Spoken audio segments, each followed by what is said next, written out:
इसी कड़ी में बिहार में जन स्वराज की तरफ से बिहार बदलाव यात्रा चल रही है। इसी के तहत पार्टी के संस्थापक प्रशांत किशोर मुजफ्फरपुर पहुंचे, जहां उन्होंने प्रेस कॉन्फ्रेंस कर सरकार और विपक्ष पर जमकर निशाना साधा। उन्होंने कहा कि जन स्वराज पार्टी बिहार में नए विकल्प के रूप में सामने आई है। प्रशांत किशोर ने कहा कि आज 1,25,00,000 लोग पार्टी से जुड़ गए हैं। उन्होंने कहा कि जन स्वराज की भीड़ ये बता रही है कि बिहार में बदलाव की उम्मीद लोगों में जग उठी है। जिन नेताओं ने बिहार को लूटा है उन्हें वोट न करें। प्रशांत किशोर ने सीएम नीतीश और कांग्रेस पर भी निशाना साधा। कहा कि बिहार में कांग्रेस का कोई अस्तित्व नहीं है, वो बिहार में आरजेडी का झोला ढोने वाली पार्टी है। इसके अलावा सरकार पर प्रशांत किशोर ने जो सबसे बड़ा हमला किया वो ये कि बिहार वही है जहां 70 के दशक में था, यानी कि हाल के दिनों में बिहार में विकास को लेकर जो बातें कही गई हैं वो कोरी है। आज से करीब 50 साल पहले बिहार में व्यवस्था परिवर्तन के लिए, संपूर्ण क्रांति के लिए जो नारा, जो प्रयास जेपी ने दिया, उसके परिणाम स्वरूप देश के कई हिस्सों में सत्ता भी बदली और व्यवस्था भी बदली। लेकिन बिहार जहां से ये आंदोलन की शुरुआत हुई थी, उसकी स्थिति कमोवेश वही बनी हुई है जो 70 के दशक में थी। 70 के दशक के मुकाबले आपको कुछ ज्यादा सड़कें दिख रही होंगी, बिजली दिख रहा होगा, कुछ लोगों को तरक्की भी दिखती है। लेकिन जब मैं ये कह रहा हूं कि स्थिति वही है जो 70 में थी, इसका मतलब ये है कि 70 के दशक में भी देश का सबसे गरीब, सबसे पिछड़ा, सबसे ज्यादा अशिक्षित, सबसे ज्यादा बेरोजगारी, पलायन वाला राज्य बिहार 50 वर्ष के बाद, सारी सरकारों के प्रयास के बाद, सामाजिक न्याय के नारे के बाद से गरीब और पिछड़ा राज्य बिहार ही है।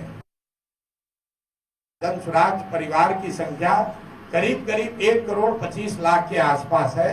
इतने लोग पूरे बिहार में जन स्वराज से जुड़े हैं। हम लोग का मानना है कि ये लोग बदलाव की चाहत रखने वाले लोग हैं। ये वो लोग हैं जो पिछले 30 बरस से विकल्प के अभाव में लालू के डर से भाजपा और भाजपा के डर से लालू को जो वोट देने की परिपाटी है, उससे निकलकर एक ऐसी व्यवस्था को बनाने में अपना हिस्सेदारी चाहते हैं जिसमें जाति पाति नहीं, हिंदू मुसलमान नहीं, 5 किलो अनाज नहीं, मंदिर मस्जिद नहीं, 400 रुपया के पेंशन के नाम पर समाज को न बांटा जाए, बल्कि यहाँ पर आमूल चूल परिवर्तन की एक व्यवस्था की जाए जिसमें बिहार में बच्चों के लिए, पढ़ने के लिए देश में सबसे अच्छी सुविधा बने।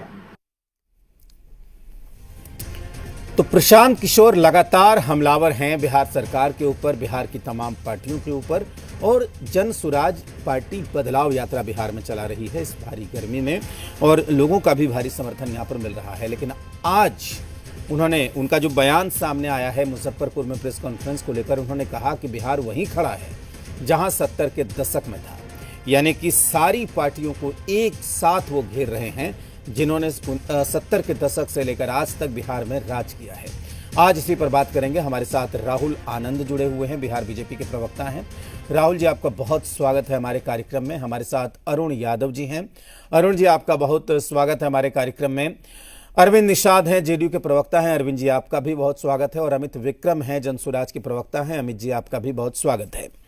पहले अमित विक्रम, आपका ही रुख करेंगे। अमित जी, ये जो आपके नेता कह रहे हैं कि 70 के दशक में ही बिहार खड़ा है, या बाकी चीजें जो वो कह रहे हैं, तो इसका आशय क्या है और क्या आपको क्या लगता है कि बिहार वही है जहां आज से 50 साल पहले था? अब बिल्कुल प्रशांत जी का जो स्टेटमेंट है उसे गौर से सभी साथियों को सुनना समझना चाहिए, पूरे बिहार की जनता को समझना चाहिए। 70 के दशक में बिहार विकास के विभिन्न सूचकांकों में देश के सबसे निचले स्तर पे था। चाहे वो शिक्षा व्यवस्था हो, स्वास्थ्य व्यवस्था हो, गरीबी हो, इन सब के मामलों में, बेरोजगारी हो, इन सब के मामलों में बिहार 70 के दशक में भी देश के सबसे निचले पायदान पे था। वही स्थिति तब से लेकर के आज 50-55 साल बीत जाने के बाद भी है। केंद्र सरकार की खुद की जो डेवलपमेंट इंडेक्स रिपोर्ट है वो भी कहती है कि बिहार सही मायने में विकास के विभिन्न सूचकांकों में देश में सबसे निचले पायदान पर है। तो जो बातें हैं विकास की, जो बातें हैं सड़कें बनने की, बिजली आने की, अगर आप इसको तुलनात्मक तौर पर देखेंगे तो जब बिहार को विभिन्न राज्यों से हम तुलना करते हैं, देश के अन्य राज्यों से हम तुलना करते हैं, तो बिहार आज भी उसी सबसे निचले पायदान पर है। इसी आधार पर हमारे नेता प्रशांत किशोर जी का कहना है कि बिहार आज भी वही है जहां 70 के दशक में था, यानी देश के विभिन्न राज्यों से तुलनात्मक स्थिति में बिहार आज भी सबसे पिछड़ा, सबसे गरीब, सबसे खराब स्वास्थ्य व्यवस्था, सबसे खराब शिक्षा व्यवस्था में सबसे निचले पायदान पर है। यही उनका कहना है। अरविंद जी प्लीज, आप डिबेट में बैठे हुए हैं, आपकी आवाज जा रही है, प्लीज आप फोन रख दीजिए। हाँ प्लीज, हाँ ठीक है, अमित जी आप बात रखिए। जी, केंद्र सरकार की जो अपनी रिपोर्ट है, विभिन्न विकास सूचकांकों को लेकर के रिपोर्ट है, जो नीति आयोग की रिपोर्ट होती है, शिक्षा विभाग की जो रिपोर्ट होती है, स्वास्थ्य विभाग की जो रिपोर्ट होती है, health and family welfare department की जो रिपोर्ट होती है, सभी रिपोर्ट में एक कॉमन बात आता है और वो कॉमन बात यह है कि बिहार विकास के विभिन्न सूचकांकों में सबसे निचले स्तर पर है। पर कैपिटा इनकम में भी देखिए सबसे नीचे, शिक्षा व्यवस्था में भी क्वालिटी ऑफ एजुकेशन में सबसे नीचे, नंबर ऑफ डॉक्टर्स पर पर्सन पर 1 लाख पर्सन में भी सबसे नीचे, गरीबी सबसे ज्यादा यहां पर है, पलायन सबसे ज्यादा यहां पर है, बेरोजगारी का दंड सबसे ज्यादा बिहारी झेल रहे हैं। तो आखिर पिछले 50-55 साल में बिहार की तो कोई तरक्की हुई नहीं। जो कुछ बिजली, पानी, सड़क दिखता है उसको जब हम तुलनात्मक तौर पर देखते हैं, कंपैरेटिव स्टडी करेंगे तो पाएंगे कि हमारे मुकाबले अन्य राज्यों ने विकास में बहुत लंबी छलांग लगाई है। आप गुजरात देखिए, महाराष्ट्र देखिए, साउथ के स्टेट्स देखिए, वहां पर इंफ्रास्ट्रक्चर से लेकर के ह्यूमन रिसोर्स तक में भारी वृद्धि हुई है, ग्रोथ हुआ है और आज वो स्टेट्स डेवलप्ड स्टेट्स के तौर पर जाने जा रहे हैं। एजुकेशन, हेल्थ, सभी सेक्टर्स में ग्रोथ हुआ, लेकिन बिहार आज भी देश में सबसे निचले पायदान पर बना हुआ है। इसी आधार पर हमारे नेता प्रशांत जी कहते हैं कि बिहार आज भी 70 के दशक में अटका हुआ है। ठीक है अरविंद जी, अब चूंकि फिलहाल आपकी सरकार है बिहार में और आज से नहीं है, पिछले 20 साल से है, तो जब प्रशांत किशोर ये कह रहे हैं और अभी राहुल जी को आपने सुना कि किस तरीके से वो कह रहे हैं कि जो विकास का जो इंडेक्स होता है, विकास का जो पैमाना होता है, 1970 में भी हम सबसे नीचे थे, आज भी सबसे नीचे हैं, तो किस तरह का विकास हुआ है? अरविंद जी जवाब दीजिए। देखिए प्रशांत किशोर जी का पूरा प्रवचन राजनीतिक तौर पर चुनावी प्रवचन है और इस चुनावी प्रवचन के सहारे युवाओं में भ्रम फैलाना चाहते हैं और भ्रम के सहारे ये चुनाव में अपना किस्मत आजमाना चाहते हैं। प्रशांत किशोर जैसे व्यक्ति जो किसी पार्टी विशेष के लिए कुछ महीना पूर्व तक काम करने वाला व्यक्ति अब पूर्णतः वह राजनीतिक व्यक्ति हो गए हैं, तो राजनीतिक व्यक्ति जो इस प्रकार का आरोप लगा रहे हैं वह बेबुनियाद है, तथ्यहीन है, आधारहीन है। आज जिस पूरे बिहार में प्रशांत किशोर जी घूम घूम करके सरकार की आलोचना कर रहे हैं, तो जहां भी जा रहे हैं उनको 24 घंटा बिजली मिल रहा है। जिस जिले में जा रहे हैं, उस जिले में सरकार की ओर से बनाए गए अत्याधुनिक सभागार में वो प्रेस कॉन्फ्रेंस कर रहे हैं। जिस सड़क से वो गुजर करके जा रहे हैं वो चकाचक सड़कें नीतीश कुमार जी की सरकार ने बनाई है। जिस अपराध मुक्त बिहार में वो घूम करके अपनी पार्टी का प्रचार प्रसार कर रहे हैं वो नीतीश कुमार जी का सुशासन का सरकार है, उस सरकार में जाकर के वो अपना प्रचार कर रहे हैं। अभी पूरे देश में राष्ट्रीय स्तर पर विकास दर में सबसे अव्वल दर्जे पर रहने वाला बिहार है। लगातार 3 वर्षों से बिहार सबसे आगे पायदान पर, बल्कि यहां तक मैं कहूं कि राष्ट्रीय स्तर पर बिहार विकास दर में सबसे आगे, राष्ट्रीय स्तर पर भी आगे रहने वाला राज्य बिहार है। तो ये हमको जहां से मिला था 24,000 करोड़ रुपया के बजट, सालाना बजट, आज बिहार का 3,17,97,000 करोड़ रुपया का बजट है। यह बिहार बढ़ता हुआ बिहार है, विकसित श्रेणी में आने के लिए आतुर बिहार है। लगातार मुख्यमंत्री नीतीश कुमार जी सभी सेक्टरों में काम कर रहे हैं। बिहार चौथे कृषि रोड मैप में है। भारत सरकार ने बिहार को 3 बार कृषि कर्मण पुरस्कार दे रखा है। बिहार जो करता है देश के दूसरे राज्य वह अपनाता है, बल्कि देश भी उस रास्ते पर चल पड़ता है। कई उदाहरण है, मैं 2-4 उदाहरण देता हूं। मैं 2-4 उदाहरण देता हूं। कंक्लूड करिए ना। आज हर घर बिजली हम लोग देने का अभियान चलाया। अरे सुनिए ना भाई, हर घर बिजली चलाने का देने का अभियान चलाया है भारत सरकार ने। देश के दूसरे राज्यों को भी कहा कि भाई अब बिहार के तर्ज पर आप हर घर बिजली अभियान चलाइए। हर घर नल का जल हम लोगों ने दिया। भारत सरकार ने राष्ट्रीय स्तर पर इसको लागू किया। स्मार्ट मीटर की व्यवस्था को बिहार ने लागू किया। आज देश के दूसरे राज्य अपने यहाँ लागू कर रहे हैं। बिहार के ग्रामीण सड़कों के निर्माण के मानक को प्रधानमंत्री जी पथ निर्माण मंत्रियों की बैठक में कहते हैं कि बिहार में जिस स्तर से सड़कों का निर्माण ग्रामीण सड़कों का हुआ है, आप अपने यहाँ लागू करिए। देश के दूसरे राज्यों को मुख्यमंत्रियों को कह रहे हैं। तो बिहार लगातार क्रमिक रूप से विकास कर रहा है। अरविंद जी, जैसा ठीक, कि ठीक। प्रशांत किशोर अब दो लोग और हैं, अभी वो बोले, फिर मैं आता हूँ। अरविंद जी, ठीक है, सहारा लेना ही पड़ता पीके ने जो बयान दिया उस पर ठीक है, आपने अपनी बात रख दी। अरुण जी, अब तो बड़ी दुविधा की स्थिति हो गई कि आप किसको सही कहेंगे, जनसुराज के बयान को कि अरविंद जी के बयान को, क्योंकि दोनों ही जगह आप फंस रहे हैं। अरुण जी, अरे भाई फंस कहाँ रहे हैं, ये सोचिए ना। 2 दशक से जो नीतीश जी की सरकार है बिहार में, और ये तो प्रशांत पांडे जुम्मा 4 दिन नहीं हुआ, साल भर हुआ होगा ना पार्टी का गठन किए हुए, ज्यादा नहीं वो तो आपको भी लपेट रहा है ना। 70 के बाद से तो आप भी सरकार चला चुके हैं। नहीं ठीक है, 70 दशक और 80 दशक की बात करेंगे राजेश जी, तो इनके पुरखे ही तो थे, इनके पूर्वज ही थे ना। उस समय क्या था, सामंतवाद चरम पर था, ब्राह्मणवाद चरम पर था, मनुवाद चरम पर था। और इस व्यवस्था को चुनौती किसने दिया, किसने ललकारा सामंतवाद को, ब्राह्मणवाद को, मनुवाद को? किस व्यक्ति ने ऐसे मनुवादियों, सामंतवादियों, ब्राह्मणवाद के कलेजे पर बैठकर दाल दरा? किसने? वो गरीबों के मसीहा लालू प्रसाद यादव जी ने। जब बिहार के मुख्यमंत्री 1990 में बने तो सामाजिक परिवर्तन की पटकथा लिखी।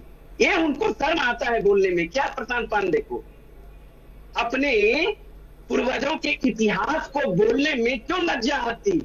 क्या ये सच्चाई नहीं है? और जो बात इस सरकार के संदर्भ में ये लोग कह रहे हैं, ये बातें तो तेजस्वी जी लगातार पिछले 10 सालों से कहते आ रहे हैं। और 2020 में तो मेरा मुद्दा था, 2020 के बिहार विधानसभा चुनाव में तो प्रशांत पांडे का जन्म भी नहीं हुआ था। उस समय तो भाजपा और जेडीयू के हाथों ही खेल रहे थे ना, उसी फैक्ट्री में काम कर रहे थे ना, जिस समय हमारे नेता तेजस्वी यादव जी ने पढ़ाई लिखाई, दवाई, सिंचाई, कमाई, सुनवाई, कार्रवाई की बात कही, नौकरी की बात की, 10 लाख नौकरी देंगे। जिस समय तेजस्वी यादव जी चिल्ला कर पलायन की बात कर रहे थे, बिहार को बेरोजगारी का हब बना दिया, उस समय से ना करते आ रहे हैं बहुत। ये तो लगातार, ये तो इधर से तेजस्वी यादव जी का कॉपी कर रहे हैं सरकार पर अगर किसी प्रकार का हमला बोलते हैं। ये तो तेजस्वी यादव जी और हमारी पार्टी लगातार कर रही है। व्यक्ति को छोड़िए अरुण जी, आप मुद्दों पे बताइए कि सही कह रहे हैं कि गलत कह रहे हैं। नहीं अरुण जी, मुद्दे गलत सही, मैं तो कह रहा हूँ, ये तो हम तो लगातार कह रहे हैं हमारे नेता कि पुनः नीतीश कुमार जी के नेतृत्व में जब से सरकार बनी है, सामंतवाद चरम पर, ब्राह्मणवाद चरम पर, मनुवाद चरम पर, और वो लोग जो सोए थे उनका फन जो है फिर जो है ये लोग फैला। चलिए राहुल जी, ठीक है अरुण जी, ठीक है, आपकी बात आ गई। अरुण जी, मैं आ रहा हूँ। अरुण जी, हाँ, ये जो मुद्दे की बात करते हैं, ये तो लगातार हम मुद्दे की बात करते आ रहे हैं। और परिवर्तन की जहां तक बात है, बिहार की जनता तो परिवर्तन के मूड में है, और तेजस्वी यादव जी के नहीं वो भी तो बदलाव यात्रा ही कर रहे हैं अरुण जी। ठीक है, मैं आ रहा हूँ अरुण जी, आ रहा हूँ। राहुल जी आपने पूरे सब कुछ सुन लिया। राहुल जी भी बोलना है उनको। राहुल जी आपने सब कुछ सुन लिया। प्रशांत किशोर के बयान को किस तरीके से देखते हैं?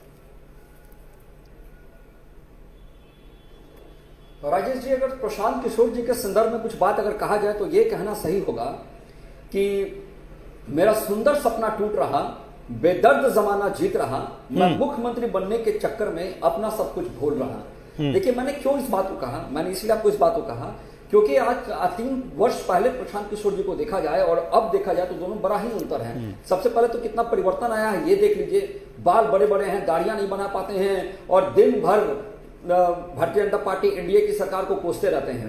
देखिए, जो इन्होंने बात की 70 के दशक की बात की और 2025 के दशक की बात की, तो मुझे लगता है कि ये जो डाटा वाली जो कंपनी है और उसके जो चेयरपर्सन है प्रशांत किशोर जी, उनको डाटा का मतलब सही संबंध बैठाने नहीं आया। देखिए, अभी हमारे सहयोगी जेडीयू की जो बातों को कह रहे थे, उस बातों को मैं नहीं दोहराऊंगा। उससे अलग अगर बातें कहें तो निश्चित तौर पर यह कहना सही होगा कि 70 के बाद एक छात्र आंदोलन हुआ था, जिसने 74 में एक सरकार बना दी थी, जो गैर कांग्रेसी सरकार केंद्र में बना रखी थी।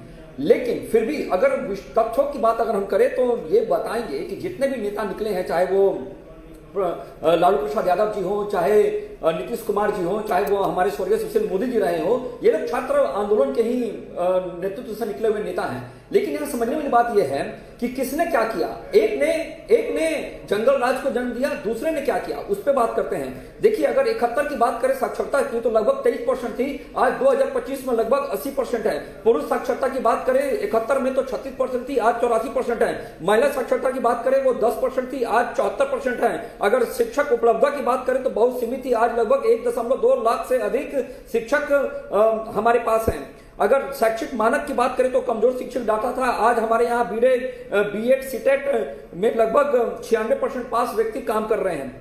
ये हमने बताया। जो पलायन की बातें कर रहे थे, मुझे लगता है इस पे भी इनको कुछ अपने तथ्यों को मजबूत करने की आवश्यकता है कि अब हमारे सहयोगियों ने एक बात कही कि जो कृषि रोड मैप जो चौथा है, उसके तहत अगर देखा जाए तो लगभग पलायन में 26% की गिरावट आई है। और यही नहीं, मैं आपको एक चीज और बता देता हूं, अगर तुलना करें 1970 से 2025 में तो नौकरी की, बेरोजगारी की, तो मैं आपको बता दूं कि आर्थिक निर्भरता 1970 में कृषि और घरेलू कार्य पे थी, आज लगभग कृषि पे 48%, निर्माण पे 25%, सेवाएं पे 27% है।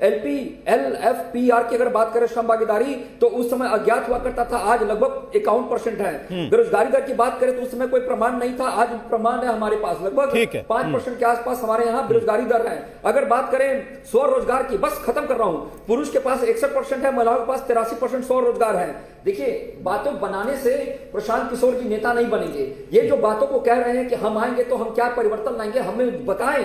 हमारे जो जनसुराज के जो प्रवक्ता हैं वो इस बात को बताएं कि उनके पास क्या रोड मैप है बिहार के लिए, वो क्या करेंगे, अपनी बिहार की जो बजट है उस बजट के अलावा वो क्या ऐसा काम करेंगे, क्योंकि जब भी ये सत्ता में आएंगे तो मैक्सिमम टाइम वो केंद्र को कोसेंगे। ठीक है राहुल जी, एक सवाल अमित जी यहाँ पर, बस छोटा आंसर चाहिए।